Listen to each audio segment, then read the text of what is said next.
আল্লাহ আল্লাহ, আমি আমার জীবনে একটি ঐতিহাসিক ইতিহাস বলবো আপনাদের জীবনে, আপনাদের সামনে। আমাকে বলার জন্য তৌফিক দান করেন, আমিন বলেন। আমার জীবনে আমি একজনের কাছে শুনছি, আমার জীবনে আল্লাহ তাআলা আমাকে সারা বাংলাদেশের টেকনাফ থেকে তেতুলিয়া, বাংলাদেশের প্রত্যেকটা উপজেলা এবং থানা পর্যায়ে আল্লাহ আমাকে নিয়েছে, এবারও নিয়েছেন, আমিন। আমি আমার জীবনের ঐতিহাসিক একটি ঘটনা আপনাদের সামনে বলবো, তা হৃদয় বিদারক, যা হৃদয়কে নাড়া দেওয়ার মতো কথা। আপনারা আমার এই সাহায্য করবেন, আমি সেই কথাগুলো বলবো, একটু চিৎকার দিয়ে জোরে কন মারহাবা। ভাইয়েরা আমার, বন্ধুরা আমার, ইমাম মালিক আমার নবীর স্বপ্নে দেখতে চায়। ওগো আল্লাহ, আমার প্রিয় হাবিবের সঙ্গে আমার একটু দেখা করে দেন। আল্লাহ তাআলার অশেষ মেহেরবানি, 39 দিনের মাথায় একটা আমল করতে করতে করতে করতে ইমাম মালিক একদিন হঠাৎ করে রাত্রির ঘুমের স্বপ্নে আমার নবীর সঙ্গে দেখা হয়ে গেল। আল্লাহু আকবার বলেন। আমার রাসূলের সঙ্গে স্বপ্নে দেখা হয়ে গেল। ইমাম মালিক সর্বপ্রথম আমার নবীর সঙ্গে মোলাকাত করলেন, সালাম বিনিময় করলেন, মন আঁকা করলেন।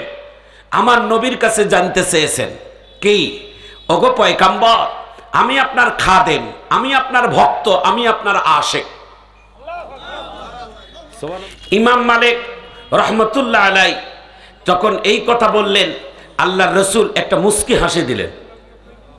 স্বপ্নের যোগে ইমাম মালিকের সামনে একটা মুস্কি হাসি দিলেন। মুস্কি হাসির মধ্যে বোঝা যায় যে ইমাম মালিক শুধু আমার নবীকে ভালোবাসে না, আল্লাহর নবীর মুস্কি হাসিতে বোঝা যায় যে ইমাম মালিককেও আমার নবী ভালোবাসে। সুবহানাল্লাহ বলেন। ইমাম মালিক আমার নবীর ভালোবাসা পেয়ে গেল, বাস এনাফ। তো ইমাম মালিক আমার নবীর কাছে জানতে চায়, ওগো নবী, 70 বৎসর যাবৎ মদিনায় ঘুরলাম জুতা পায়ে ছাড়া, আপনাকে ইজ্জত দেই বলে আমার হৃদয়টাতে আপনার ভালোবাসা জমা করে রাখছি। আজকে আমি আপনার কাছে জানতে চাই, আমার হায়াত কতদিন লম্বা, আমি কতদিন দুনিয়াতে বাঁচবো। বলে কেন? বলে আমার যদি হায়াতের জিন্দিগিটা জানতে পারতাম, তাহলে আমি মন ভরে আমি মক্কায় গিয়ে হজ করতে পারতাম। কারণ আমি তো মক্কায় মরতে চাই না, আমি মদিনায় মরতে চাই। এই জন্য আমি জানতে চাই যে আমার হায়াত কত লম্বা। আমার নবী কোনো হায়াতের জবাব তাকে না দিয়ে শুধুমাত্র স্বপ্নের যোগে এই 5 আঙ্গুলের হাতটা এইভাবে দেখাই দিলেন। একটু চিৎকার দিয়ে জোরে কান আল্লাহু আকবার। আমার নবী বললেন না যে তুমি 5 বৎসর বাঁচবা। হাতের আঙ্গুল দেখার মানে কি? ইমাম মালিক স্বপ্ন ভেঙে গেলেন। স্বপ্নে ভাঙার পর তিনি চিন্তায় পড়ে গেলেন। আমার নবীর কাছে আমি জানতে চাইলাম যে আমার হায়াত কত লম্বা। আমার নবী না জবাব দিয়ে শুধু একটা হাত দেখাই দিল। একটা হাতের মধ্যে 5টা আঙ্গুল। এটার মধ্যে কি 5 বছর, নাকি 5 মাস, নাকি 5 দিন, নাকি 5 ঘন্টা, নাকি 5 মিনিট, নাকি 5 সেকেন্ড? আল্লাহু আকবার বলেন। একটু বেশি পেছে ঝামলায় পড়ে গেলেন ইমাম মালিক। মারহাবা কোন? ইমাম মালিক স্বপ্ন ভাঙার পর কান্দে, এভাবে চোখের পানি ছেড়ে দিয়ে কান্দে। তার একজন খাদেম, নাম তার ইমাম মালিকের খাদেম, এসে ডাক দিয়ে বলে, হযরত কান্দেন কেন? কয় স্বপ্নে বহুদিন যাবত আমার নবীকে দেখতে চাই, আজকে হঠাৎ করে আল্লাহ তাআলার নবী আমার সঙ্গে দেখা হয়ে গেছে। তো দেখা হইলে তো আনন্দের বিষয়, আপনি কান্দেন কেন? কয় আমি আমার বিশ্ব নবীর কাছে জানতে চাইছি যে আমার হায়াত কত লম্বা। তো বিশ্ব নবী জবাব না দিয়ে শুধুমাত্র 5টা আঙ্গুল দেখাই দিয়ে বলছে, এইভাবে দেখাই দিছে, এর মধ্যে কি 5 হাত, 5 মাস, নাকি 5 বছর, নাকি 5 দিন, নাকি 5 ঘন্টা, নাকি 5 মিনিট, নাকি 5 সেকেন্ড? খাদেম ডাক দিয়ে বলে, হুজুর টেনশন নাই। বলে কেন? বলে এই দেশের মধ্যে সব থেকে স্বপ্নের তাদির, স্বপ্নের যিনি ব্যাখ্যা দেয়, তিনি আল্লামা শিরিন। ওনার কাছে এই স্বপ্নটার কথা নিয়ে যাই। এই স্বপ্নটাতে এই 5 আঙ্গুল দেখাটা কি বলেছে আমার নবী, উনি সুন্দর পরামর্শ দিবেন। মারহাবা কর।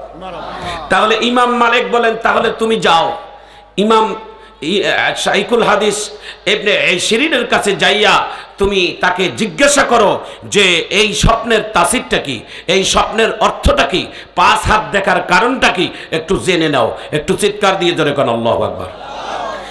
ইমাম মালিকের খাদেম চলে গেলেন আল্লামা শিরিনের কাছে, যাইয়া ডাক দিয়ে বলে, ওগো আল্লাহর বান্দা, মনে করেন আল্লাহর একজন বান্দা স্বপ্নে দেখছে। ইমাম মালিক বলছে, আমার কথা বলিও না।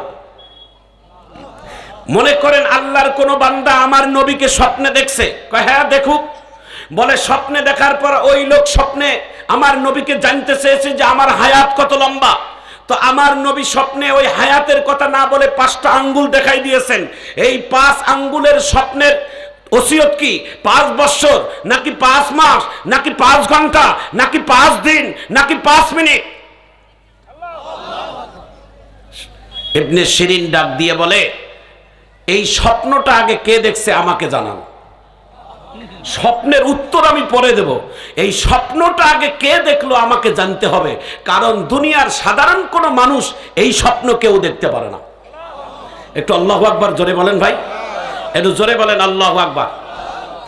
খাদেম ডাক দিয়ে বলে, মাওলানা যিনি স্বপ্ন দেখছেন উনি তো আমাকে নিষেধ করেছেন নাম বলা, আমি আপনাকে এই নামটা এত তাড়াতাড়ি বলতে পারবো না, আমি আগে যাইয়া জিজ্ঞাসা করি।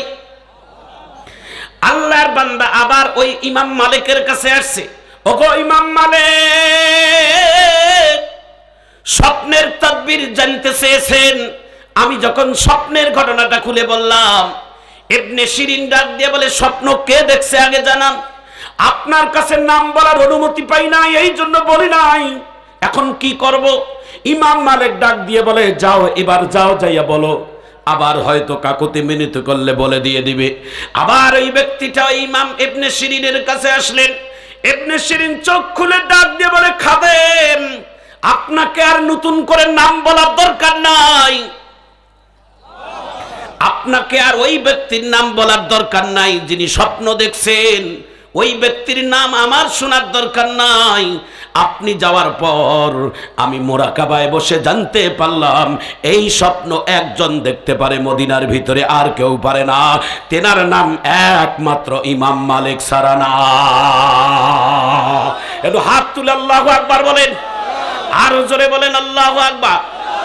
ইমাম মালিক 70 বছর মদিনায় থেকে জীবনেও কোনোদিন আমার নবীর ইজ্জতে পায়ে জুতা দিয়ে বেড়ায় নাই, মক্কা এসে হজ করে না, এই জন্য যে আমার নবীর আশেক বলে। আমি ইমাম মালিক ছাড়া এই নবী এই কঠিন প্রশ্ন কেউ করতে পারে না। আর এই স্বপ্নটাও দেখেছি ইমাম মালিক। ইমাম মালিককে যা বলে দিও, আল্লাহর নবী যে হাতটা দেখাইছে, এই হাতটা দেখার কারণ 5 বছর বা 5 মাস বা 5 দিন বা 5 ঘন্টা বুঝায় না। আমার নবী এই হাত দেখার কারণটা হলো, আমার নবী বলেন, আমি আল্লাহ আমার নবীকে সব জ্ঞান দিয়েছে, সব কিছু দিয়েছে, কিন্তু 5টা জ্ঞান আল্লাহ তার নবীকে দেয় নাই। তার মধ্যে 1 নম্বর হলো মানুষ কয়দিন বাঁচবে আর মরবে, কবে মরবে, কি অবস্থায় মরবে, এটা আল্লাহ ছাড়া আর কেউ জানে না। একটু চিৎকার দিয়ে জোরে বলেন আল্লাহু আকবার, একটু জোরে বলেন আল্লাহু আকবার। আমার ভাইজান, আমার বন্ধুগণ, আপনার মৌত কবে হবে, কোন দিন হবে, কিভাবে হবে, এটা আমিও জানি না, আপনিও জানেন না, আমার নবীও জানে না। মানুষ যদি এই ঘটনাটা জানতো, দেখেন গত কয়েকদিন আগে আমাদের বাংলাদেশের একজন কোরআনের পাখি দুনিয়ার থেকে চলে গেলেন বিদায় নিয়ে।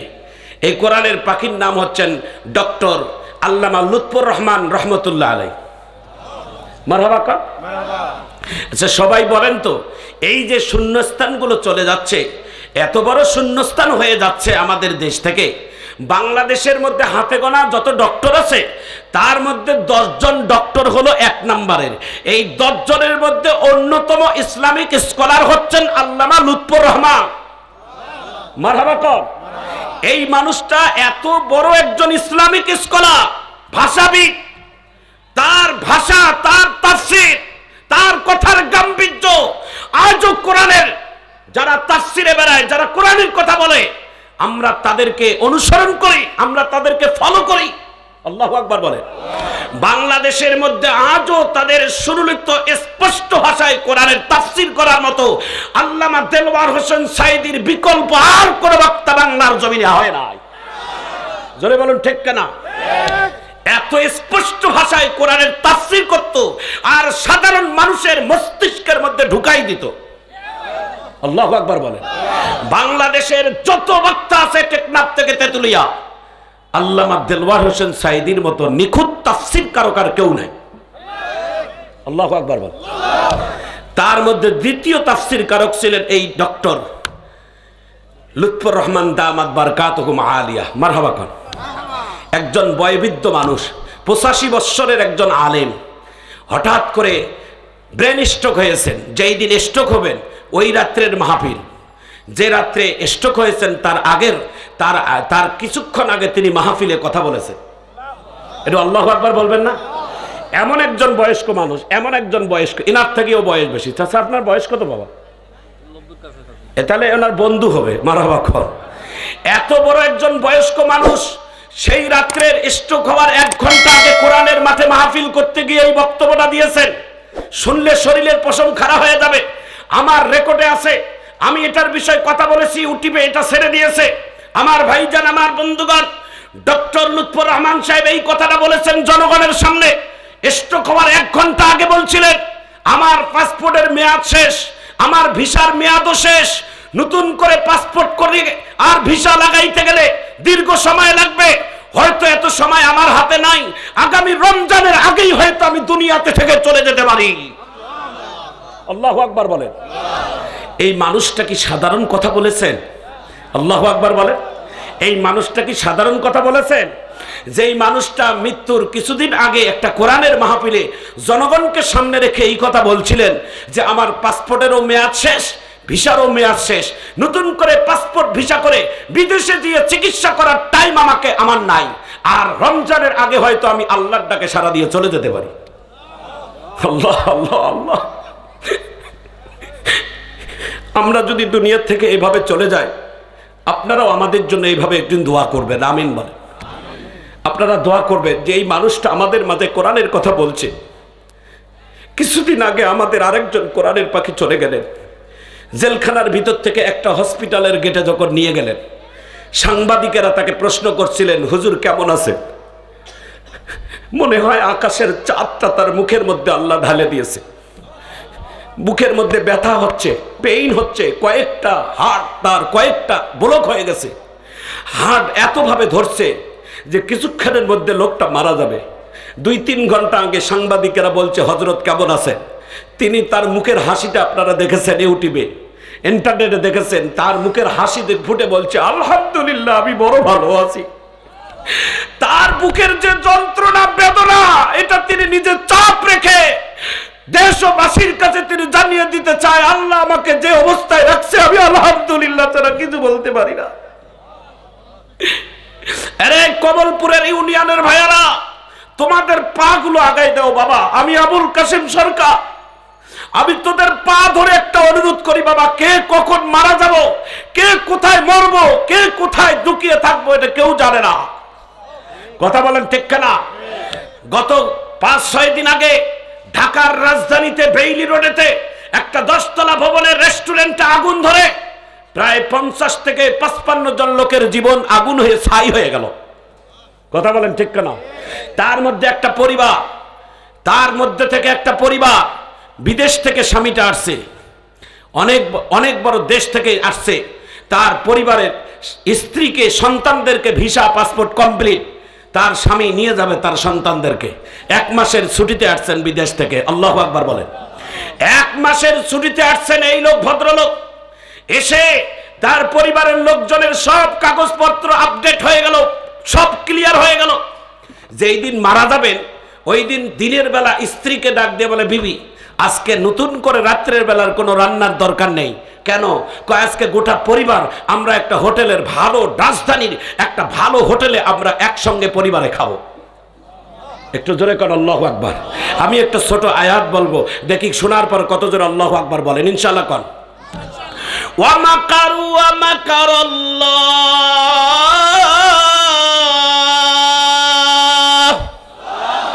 আরো আওয়াজ হবে, জোরে বলতে হবে, ওয়াল্লাহু খায়রুল মাকিরিন।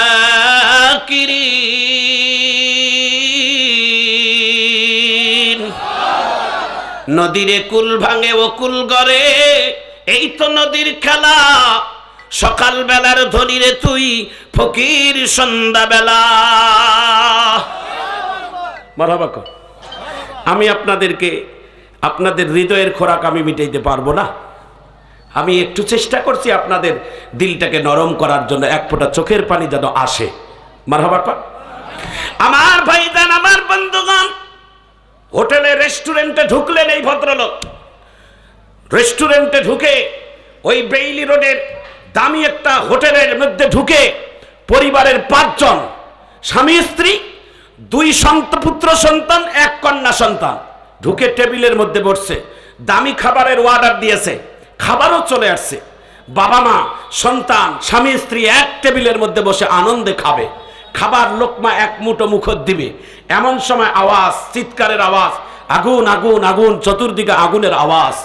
খাবার দাবার বাদ দিয়ে তখন আগুন থেকে বাঁচতে চায়, কিন্তু এই পরিবারটা বাঁচতে পারে নাই। আমার ভাইজান, আমার বন্ধুগণ, শরীরের পশম খাড়া হওয়ার মতো একটি কথা শুনে নেন, হয়তো এতেই হতে পারে আপনাদের একটা হেদায়েতের ওসিলা। এই পরিবারের লোকজন বাহির হইতে চায়, কিন্তু মেন গেটে আগুনের ফুলকি দেখে বিল্ডিং থেকে বাহির হতে পারে নাই। আগুন যখন থেমে গেল, ফায়ার সার্ভিসের কর্মী ভাইয়ারা লাশগুলো যখন উদ্ধার করতেছে, লাশগুলো উদ্ধার, ওই পরিবারের 5 সদস্যের লাশগুলো যখন উদ্ধার করলো, সবার শেষে লাশ উদ্ধার করে দেখে একটা কন্যা সন্তান নিজের বাবার গলাটা এমন করে চাপিয়ে ধরছে, আর বাবাও তার সন্তানকে এমন করে চাপিয়ে ধরছে, মারা গেছে। তারপরও সন্তানটা বাবার গলা ছেড়ে দেয় নাই। মারা গেছে, তারপরও বাবা তার কন্যাকে গলা ছেড়ে দেয় নাই। এটাই দুনিয়ার বাস্তবতা। এই লোকটা যদি জানতো যে আজকে আমাদের খাবারটা শেষ খাবার, ওই হোটেলটাতে গেলে আমরা মারা যাব, তাহলে কোনোদিন সে নিজের পকেটের টাকা খরচ করে ওই হোটেলে যাইতো না। আওয়াজ করে বলেন ঠিক না? আমার ভাইজান, আমার বন্ধুগণ, তোদের পা গুলো আগাই দাও রে বাবা। আমি তোদের পায়ে ধরে অনুরোধ করব, কেন তোরা মসজিদে নামাজে যাবি না? কেন তোরা আল্লাহর হুকুম যখন আযান হয়, কেন তোরা মসজিদে যাবি না? আল্লাহ কোরআনে বলছেন, ফারিকুন ফিল জান্নাহ ওয়া ফারিকুন ফিস সাঈর।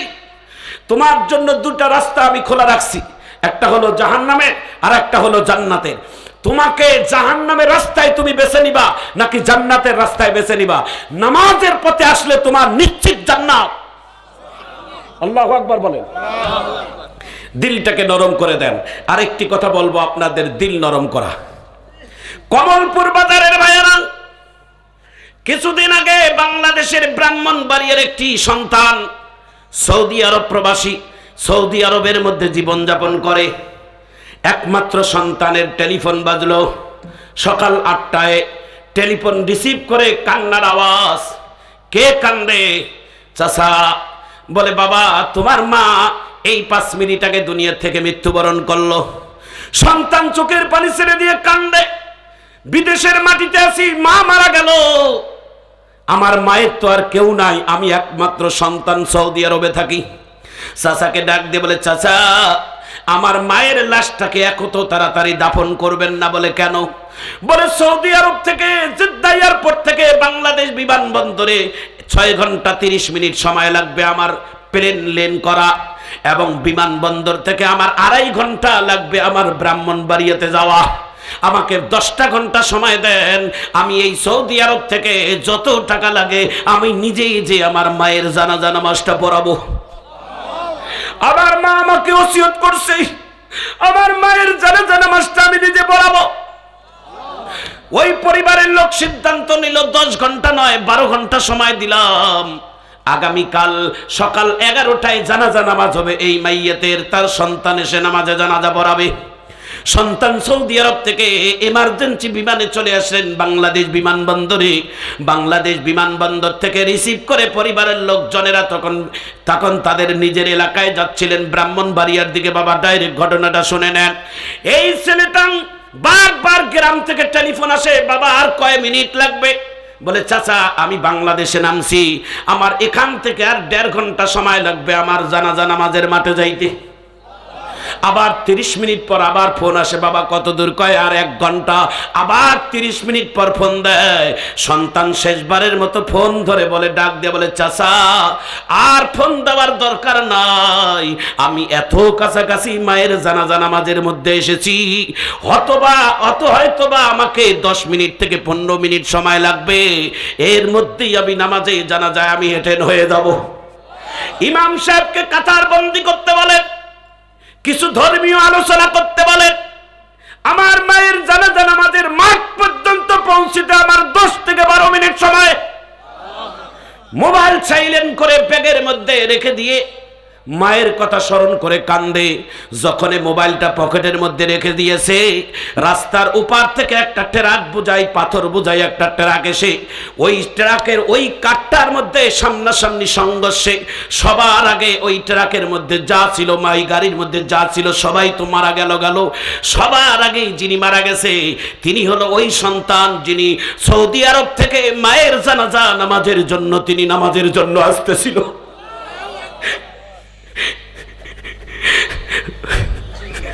মায়ের জানাজা নামাজ, সৌদি আরব থেকে মায়ের জানাজা নামাজ পড়ার জন্য আসে।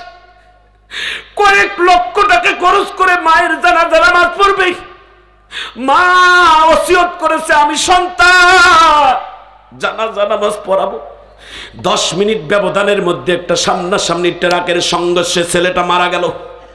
এলাকার লোকজন 10 মিনিটের মধ্যে দেখে ছেলের বদলায় দেখে আর একটা লাশ মায়ের ক্লাসের পাশে দাঁড়িয়ে বসে গেল। এলাকার মানুষের কান্নার রোল পড়ে গেল। আল্লাহ কি আজব খেলা! সন্তান তার মায়ের জানাজা নামাজ পড়ার জন্য শুধুমাত্র সৌদি আরব থেকে বাংলাদেশের মাটিতে এত দ্রুত আসবে, 10 মিনিটের মধ্যে আল্লাহ তাআলা আজরাইল বসায় রাখছে। আবার ভাইজান, আবার বন্ধুগণ, 1 সেকেন্ডেরও বিশ্বাস নাই ভাইজান। কেন তোমরা মসজিদে যাবা না? কেন তোমরা নামাজ পড়বা না? কেন তোমরা তোমাদের বাবা মার সাথে ভালো আচরণ করবা না? কেন তোমরা ময় মুরব্বীকে দেখলে সম্মান করবা না? এরে যুবক ভাইরা, তোমাদের মতো হাজার হাজার যুবক রোড অ্যাক্সিডেন্টে মারা যায়, হার্ট স্ট্রোক করে মারা যায়, বিভিন্ন ভাবে দুর্ঘটনায় মারা যায়। তুমি আমি যে কখন মারা যাব এই গ্যারান্টি আমাদের কারো নাই। একটা ছোট্ট সঙ্গীত বলবো, একটু হাত তুলে তার আগে আল্লাহু আকবার বলেন। একটু জোরে বলেন আল্লাহু আকবার। এই মিছে দুনিয়ার পিছে পড়িয়া মরণেরই কথা গেছো ভুলিয়া, যেদিন আজরাইলে সে মারবে থাবা, রক্ষা পাবি না সেদিন পড়বি ধরা। জোরে বলুন ঠিক কেনা? এই মিছে দুনিয়ার পিছে পড়িয়া মরণেরই কথা গেছো ভুলিয়া, যেদিন আজরাইলে সে মারবে থাবা, রক্ষা পাবি না সেদিন পড়বি ধরা। টাকা পয়সা জমি জমা সবে রাখিয়া, টাকা পয়সা জমি জমা সবে রাখিয়া, শূন্য হাতে যাবে তুমি কবরে চলিয়া। এই মিছে দুনিয়ার পিছে পড়িয়া মরণেরই কথা গেছো ভুলিয়া। আমার ভাইজান, আমার বন্ধুগণ, আমি তোমাদের কাছে শেষবারের মতো অনুরোধ করে যাব বাবা, আর জীবনে তোমাদের মাঝে আমাদের দেখা হবে কিনা জানি না। গত বছর আল্লাহ তাআলার 3টা বড় বড় দুর্ঘটনার কবল থেকে আল্লাহ আমাকে বাঁচাইছে, আমিন কোন। প্রথম দুর্ঘটনা ছিল রাজশাহীর রোডে ট্রাকের সঙ্গে আমার প্রাইভেটের আঘাত। প্রাইভেট মুড়ির টিনের মতো চুরমার হয়ে গেছে। গাড়ির মধ্যে 3টা লোক ছিল, আমি আর আমার অ্যাসিস্ট্যান্ট আর আমার ড্রাইভার। আল্লাহ তাআলার অশেষ মেঘের বাণী, ট্রাকটা এমন করে আমাদের গাড়িতে লাগাই দিল, আলুর ট্রাক ভর্তি ছিল বাবা। আল্লাহ তাআলার অশেষ মেঘের বাণী, আমরা 3টা মানুষ অটোমেটিক দরজা খুলে গেল, রাস্তার পাশে বসে গেলাম, আর গাড়িটা সব চূর্ণ বিচ্ছিন্ন হয়ে গেল। এরকম 3টা বড় বড় দুর্ঘটনার থেকে আল্লাহ বাঁচাইছে। আমি যখন এই দুর্ঘটনার কবল থেকে পড়ছিলাম, তখন আমার মন বলছিল, আল্লাহ আমার মৃত্যু তো একদিন হবে, তবে আমার মৃত্যুটা যেন তোমার দিনের রাস্তায় যেন হয়ে, তোমার দিনের রাস্তার দিন প্রচার করতে গিয়ে যদি আমার মরণ হয়, কোন একটা মাহফিল যাওয়ার পথে যদি আমার মরণ হয়, অথবা আসার পথে যদি আমার মরণ হয়, কমপক্ষে আল্লাহ তোমার আজরা, তোমার মালাকুল, তোমার মুনকার নাকিরকে বলতে পারবো, আল্লাহ কিছু আমল থাক আর না থাক, নামাজ রোজার আমল থাক আর না থাক, এই গুনাহগার দিনের রাস্তায় গিয়ে মারা গেছে, এইটুকু ওসিলা করে দিয়ে এই গুনাহগারটাকে আপনি ক্ষমা করে জান্নাত দিয়ে দেন। একটা আরজি করা যাবে, এরে ভাইজান জীবনের যে কোনো একটা ওসিলা বানাই নেন, যে কোনো একটা ওসিলা যেন তোমাকে ধাক্কায় দিয়ে জান্নাতে পৌঁছাই দিতে পারে। জোরে কোন আমিন। আমার ভাইজান, আমার বন্ধুগণ, আমার হৃদয়টা অনেক কথা ছিল, আমার হৃদয়ে ভরা ছিল কথা, কিন্তু আমি লম্বা কথা আপনাদের সামনে বলবো না। আজকে আমাদের প্রধান মেহমানও আছেন, অনেক দূর থেকে এসেছেন। গতকালকে আল্লাহ পাকের অশেষ মেহেরবানি, লক্ষাধিক লোকের সামনে সমাগমে আল্লাহ তাআলা 2টি প্রোগ্রামে কথা বলেছি। লক্ষাধিক আপনাদের সামনে আমি একটা সন্তানের মতো, শুধুমাত্র ভাইয়ের মতো। এই যে চেয়ারম্যান আহসান হাবিব ভাই, ওনার আগের চেয়ারম্যান মাজিদুর রহমান ভাই, আরো যারা এই ইউনিয়নের যারা চেয়ারম্যান, সবাই আমার অনেক অন্তরঙ্গ মানুষ, ভালোবাসার মানুষ। আপনারাও আমার ভালোবাসার মানুষ। এই 2-4 মিনিট কথা বলে আপনাদের মনের খোরাক আমি মিটাইতে পারবো না। পিপাসাটা থুয়ে গেলাম। আল্লাহ যদি কোনোদিন আরো ভালো সুযোগ দেয় তো ওই দিন আপনাদেরকে আমি মন খোলসা কথা বলবো। তবে এটাই মনে রাখবেন, দুনিয়াতে কোরআনের কথা শুনে কারো কোনোদিন পিপাসা মিটবে না। একমাত্র শুধুমাত্র আল্লাহর জান্নাত ছাড়া কোনোদিন পিপাসা মিটবে না। সেই জান্নাতে কারা কারা যাইতে চান একটু হাত তুলে আল্লাহু আকবার বলেন, একটু জোরে বলেন আল্লাহু আকবার। এইভাবে হাতটা নাড়া দেন, একটা সঙ্গীত গাই, এটাই শেষ। এভাবে হাতটা নাড়া দিয়ে ধরে, জান্নাতে একাই আমি যাব না তো ভাই, মারহাবা কর। জান্নাতে একাই আমি যাব না তো ভাই, তোমাকেও জান্নাতে দলে নিতে চাই। একটু মারহাবার আওয়াজটা দিবেন না? এই পিছনের ভাইয়েরা জোরে কান মারহাবা। হাত নামান, আল্লাহ তাআলা যারা কবুল করেন আমিন বলে। আমি ছোট্ট করে সঙ্গীতটা গাই, আপনারা মারহাবা করবেন থামার পর। জান্নাতে একাই আমি যাব না তো ভাই, জান্নাতে একাই আমি যাব না তো ভাই, তোমাকেও জান্নাতে দলে নিতে চাই, তোমাকেও জান্নাতে দলে নিতে চাই। জান্নাতে যাইতে চাই একসঙ্গে, মারহাবা কর। একটু জোরে কর মারহাবা। আমরা সবাই জান্নাতে থাকতে চাই, আমিন বলেন। একসঙ্গে একই জায়গায়, আমিন বলেন। আমরা যেন একসঙ্গে যেন জান্নাতের মধ্যে মজা করতে পারি, আমিন বলেন। আমরা আরেকটু বলবো, আপনারা সবাই মারহাবা দিবেন। নামাজে আসো যদি প্রতি আজানে, মনে রেখো এলে তুমি ফুল বাগানে। এই 2 সেটের ভাইয়ারা জোরে মারহাবা দিবেন। হ্যাঁ, নামাজে আসো যদি প্রতি আজানে, মনে রেখো এলে তুমি ফুল বাগানে। যে বাগে রহম জরে, যে বাগে রহম জরে হৌরে শোনাই, জান্নাতে একাই আমি যাব না তো ভাই, তোমাকেও জান্নাতে দলে নিতে চাই, তোমাকেও জান্নাতে দলে নিতে চাই। বাবা তোমাকেও জান্নাতে দলে নিতে চাই, বাবা তোমাকেও জান্নাতে দলে নিতে চাই।